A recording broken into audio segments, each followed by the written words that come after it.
Là, on a une forme parallélépipédique, une boîte, qui en vue de face peut donner un rectangle avec sa cotation, donc son épaisseur et sa hauteur. En vue de dessus, le résultat donne ceci. Ici, la boîte est parfaitement définie. Rien qu'avec ces deux vues, on peut réaliser la boîte. Ici, un plan incliné plutôt. Ici. Donc, sur la vue de face, voilà ce que nous devons avoir. Comment faire pour compléter la vue de dessus? Il faut regarder en haut et dessiner une arête en trait continu fort qui représente l'arête qui se cache derrière ce point-là. Ensuite, on va réaliser une autre forme que l'on appelle rainure. On verra ça dans le cours sur le vocabulaire technique. Pour améliorer la compréhension, on va rajouter une vue de gauche de la boîte. Et ici, en vue de gauche, on doit compléter ceci. Alors, la rainure vient d'être représentée sur la vue de gauche, comme ça. Il va falloir qu'on la représente ici sur la vue de face et sur la vue de dessus.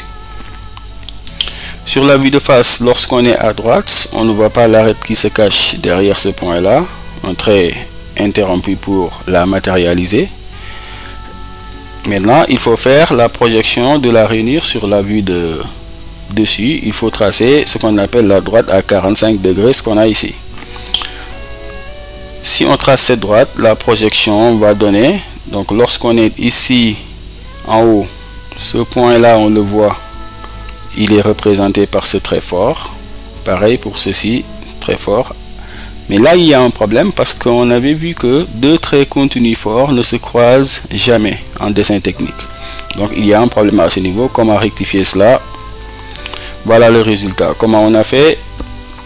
Ce point-là, qui est confondu à celui-ci lorsqu'on est en haut, donne comme longueur d'arête ceci sur la vue de face pour ce point-là, et comme longueur d'arête pour ce point, ceci sur la vue de face.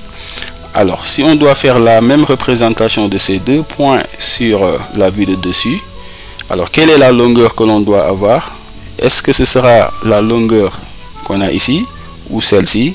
Alors, on prend la longueur la plus importante parmi ces deux-là. C'est ça qu'on va respecter pour la projection de ce point ici.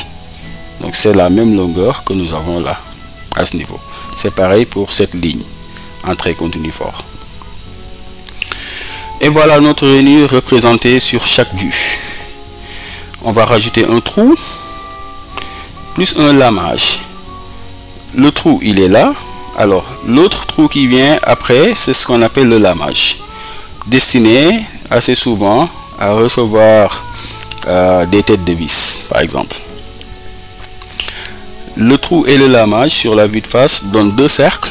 Quelqu'un qui regarde comme ça, il voit deux cercles. Et sur la vue de gauche, ça donne ce qui est ici en trait interrompu. Et sur la vue de dessus, également le trou qui est ici et le lamage là en trait interrompu. Ça, on ne les voit pas lorsqu'on est à gauche. La pièce est terminée maintenant. On peut éliminer les lignes de construction. Et là, on peut remarquer que les traits d'axe ne s'arrêtent jamais sur un autre trait. On voit bien que le trait d'axe, il traverse, il dépasse à chaque fois. Voilà, ça ne s'arrête pas.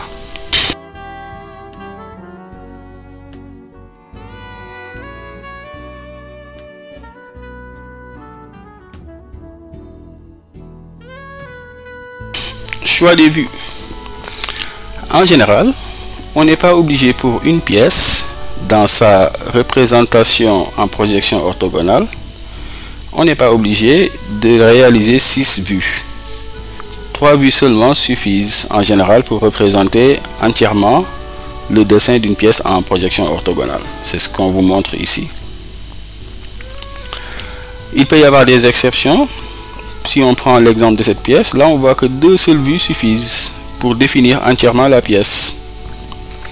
Et même on peut avoir le cas où une seule vue de la pièce en projection orthogonale peut suffire pour avoir tous les détails afin de réaliser donc cette pièce là. Voilà.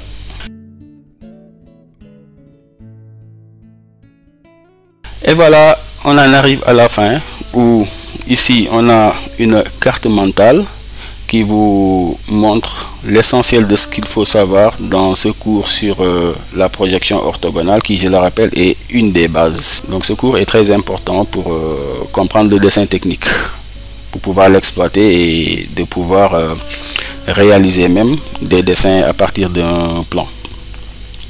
Voilà le sens de la projection orthogonale. On se positionne perpendiculairement à une des faces pour représenter derrière. Les noms et les positions des vues, en général, au total on en a 6, avec la vue de face au centre, la vue de gauche, la vue de droite qui sont inversées par rapport à leur position normale entre guillemets. Là c'est la vue de face, là on a la vue de droite, plutôt la vue de gauche, la vue de droite ici, la vue de dessus, dessous et arrière. Donc ça, c'est parce qu'on a utilisé la méthode européenne, le symbole ici, fameux symbole que nous avons là, qu'on trouve toujours sur les dessins, sur les plans. La correspondance des vues nous rappelle que les vues doivent être parfaitement alignées horizontalement, verticalement et entre les autres vues, comme ça, de cette façon-là, de façon à ce que cette longueur soit égale à celle-ci, et ainsi de suite.